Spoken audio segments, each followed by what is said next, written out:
Hey guys, welcome to HealthifyMe and good to see you all again. Okay, so this is the continuation of last week topic carbohydrates, and for people who have joined new, last week we have seen in depth about carbs, what are its uses, function, and how and what type of carbs and when to take and all those things.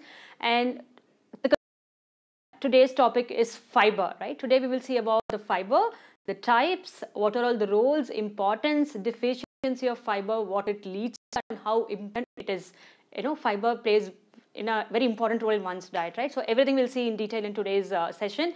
And to introduce myself, this is Kamala, a senior dietitian from HealthifyMe. Okay, so to start with fiber, there are two types in fiber. One is soluble fiber and other one is insoluble fiber, right?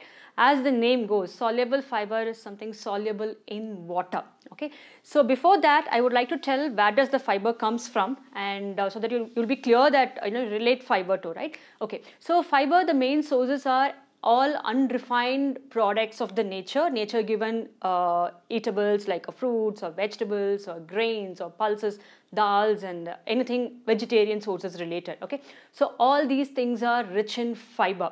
So all the cell structure, the outer skeleton of the plants, everything, and the fruits, grains is made up of fiber. Let's say the skin of the apple or green leafy vegetables like spinach or methi or lettuce, it's made up of fiber. And the same way, all the berries, cherries, apple, mango, all fruits has fiber in it.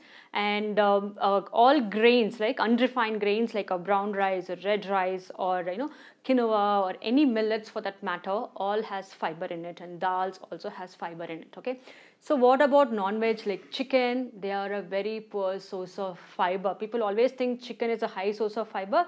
Actually, it is not. It is only a source of protein. Okay, so let's be very clear with that. Okay, so now we will get into the topic of what is the classification of fiber. One is soluble and insoluble fiber. Soluble fiber is soluble in water, right? So its main function, it acts like a sponge. So when you eat any type of fiber rich foods like dals or lentils or cereals, what it actually does, right? So in the stomach, after digestion, all your nutrients are getting absorbed into your bloodstream, right? So after all the needed nutrients are getting absorbed into the bloodstream, then all the waste products is what is left out in your stomach, right? So intestine is a area where nutrient absorption take place, right? So fiber is a difficult to digest nutrient, right? Unlike other carbohydrates, what we saw about simple carbs or complex carbs, in the complex carb, deviation is what is a fiber. So other complex carbs can be digested, whereas the fiber, the outer layer, cannot be digested, or it is very difficult to digest, right? So because of the digestion, the nutrients from it cannot be absorbed into the intestine and it will be left undigested. So what will happen, the undigested materials along with the waste materials of the food after absorption, it directly enters into the small intestine for the elimination or the defecation, right? So what does fiber exactly does? I just told fiber is not digestible, but what role does it play in our body? Okay, so now because it is not digested, it acts as an filling agent for the fecal matter, number one, right? It holds the fecal matter so close so that it becomes easy for the defecation, right? People always say that they feel constipated. The reason is because they are lacking in fiber, and that is one of the reasons. So the soluble fiber role here is it absorbs water like a sponge, right? You all know sponge, and if you just put sponge on a water, it absorbs all the water in it. The similar way, this fiber, soluble fiber, absorbs a lot of water, making it very soft and smooth for the intestinal transit, right? So because of that, it prevents constipation to a very great extent. So if you're a kind of a person who says I am constipated, constipation, for the people who don't know, it is a very hard stool and very difficult for the defecation. You have to strain yourself a lot, so that leads to actually damage the intestinal layer, leading to hemorrhoids or probably even a colon cancer on a long run, right? So in case in the early stage, it is always better to treat it. So always drink enough amount of water. Only fiber, soluble fiber, without enough amount of water will not solve the purpose.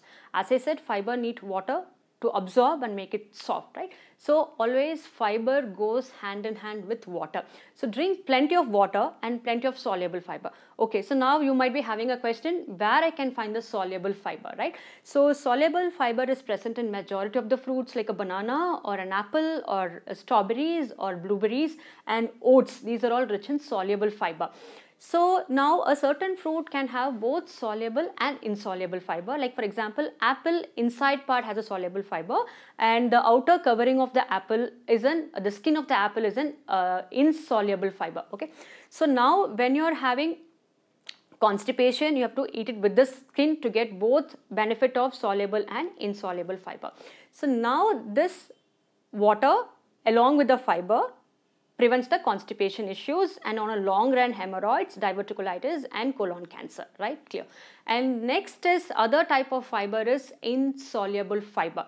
So now what is insoluble fiber? It is not digested by the, it doesn't absorb water, right? So because it is not absorbing water, what is the role of it? You might be thinking. It just adds as a bulking agent for the fecal matter for the easy transit, right? So to prevent constipation again, both soluble and insoluble plays an important role.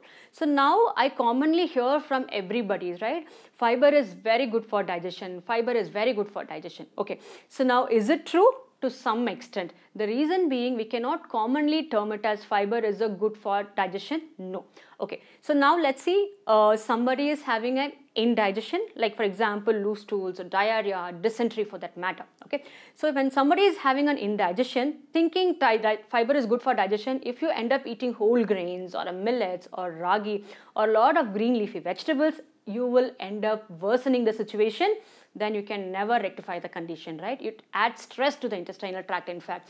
So when you say fiber is good for digestion, it keeps your intestinal tract very clean by easy defecation, by preventing constipation, keeping the intestinal tract without any bad bacteria accumulating in it, right? So that is one thing. So in case if you are having a loose stools problem, then you should not be taking a insoluble fiber in more amount like green leafy vegetables or products like whole grains or brown rice or millets will worsen the situation.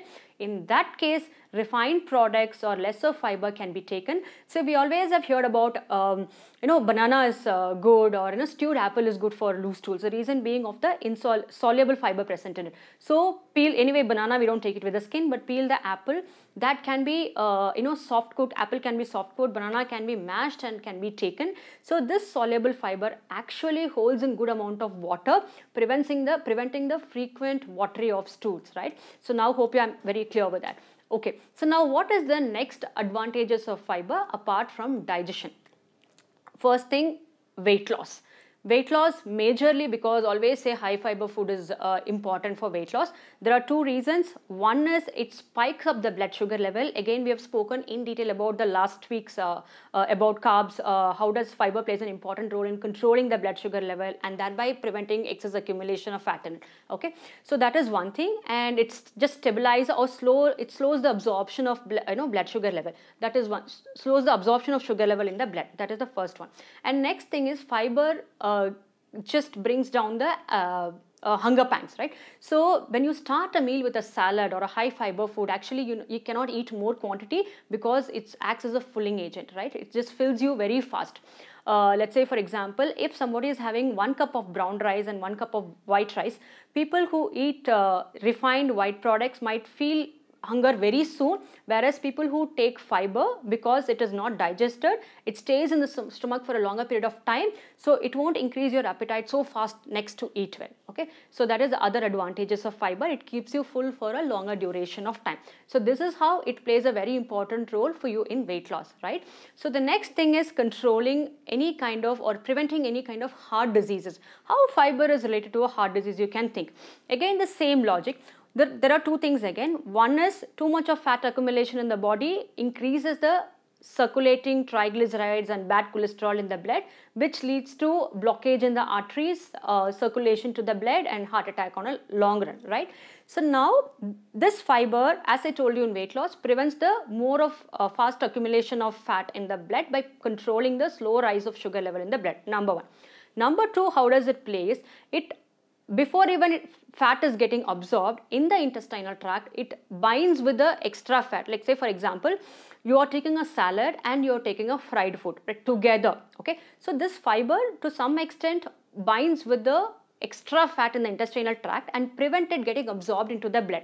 So what will happen, hardly few percentage of fat is getting absorbed into the blood and rest is getting eliminated, right? So in that way, fiber plays a very important role in preventing the absorption of a lot of fat into the intestinal tract, into the bloodstream, right? So that is number 2. And the third big advantage of fiber is controlling your blood sugar level, that is for the diabetes, okay? So people having diabetes mellitus, the main intention is to control their blood sugar level. And as I've told earlier, if you're having an apple, let's say you're having a whole apple with the skin and one side apple without the skin, right? Peeled apple you're having. So now if you take an peeled apple, okay, cut pieces of apple, peeled one, so since because this insoluble fiber is not there, what will happen, the digestion becomes very faster and the absorption of blood sugar also will be comparatively higher, right? Soon the blood sugar levels spike up. Whereas if you take apple with the skin, you take more time to chew, right? And apart from that, since because this is insoluble fiber, it stays in the stomach for a longer period of time, it delays the digestion to some extent, right? And thereby the release of, the concept is again same for everything, the blood sugar level going higher side will be little on the lower end, right? So that is how it helps you in preventing diabetes, helps you in preventing any kind of heart diseases, and helps you in preventing obesity or high fat percentage deposition in your body. So people who go on a low carb diet generally tend to miss out on the high fiber content in their diet, right? So when you say low carb, definitely fiber is a carbohydrate, so definitely it tends to drop down in your dietary intake. So when the fiber is lacking in your diet, you end up in constipation. There is a more chances of abdominal disturbances, like say for example, you might end up having hemorrhoids or digestion related issues, right? Completely lacking fiber in the diet also. And there is a chances of more fat absorption and spike in sugar level. That is, and how much is the requirement? How much fiber one should take in their diet? That is the next question coming to our mind. Okay, so when we talk about the fiber requirement, it is a different level for men, it is a different level for women, and different level for kids, and then it is a different requirement for the elderly people. Okay, so always you should remember there should be a minimum 28 to 38 grams of fiber that should be in your diet. Less than that is what all the problem comes in, right? So if you make sure there's a minimum 28 grams of fiber, and for men 38 grams of fiber, then you're easily done with your daily requirements, right? And how to incorporate fiber? If you are a kind of a person who are used to having only white rices or refined products, no fruits in your diet, no vegetables in your diet, how to incorporate, you cannot suddenly next day like I'll buy all millets and fruits and veggies in one day. If you try to increase your fiber intake, then next day definitely you will be having a lot of gastric problem, stomach distress, abdominal bloating, because too much of fiber, the body will not accept it. So what I would request is gradually increase your fiber intake from the current level in case if your intake is on the lower end. Okay, that is a very important point. Otherwise, you find it very difficult. And the next thing is like coming to the requirement. As somebody ages, the older people, the need of fiber is very less.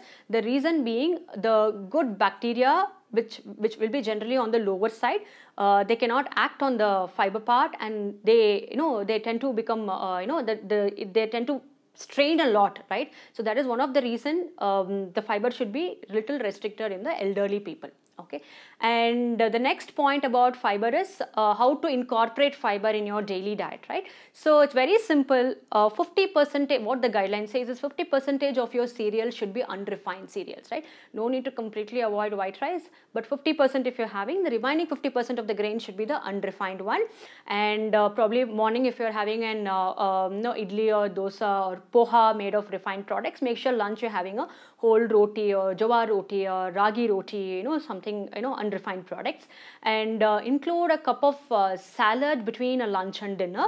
Salad doesn't necessarily need to be very exotic. It can be a plain cucumber or onions or tomatoes or a few pieces of carrot, and any raw vegetable mixed form or whatever form, you can have it serving before lunch and serving before dinner. So having these things in your diet will make sure you are completely done with your fiber requirement for the day. It is not so difficult to meet the fiber requirement as we think. All we need is 50% of the diet unrefined products, and then incorporating salads and 1 serving of fruit, very important, on a daily basis. Okay, so that's it about the fiber intake. And for further queries and questions, always you can leave a message down, and I'll be happy to help you out on that. Thanks for tuning in, guys, and next week we are going to talk about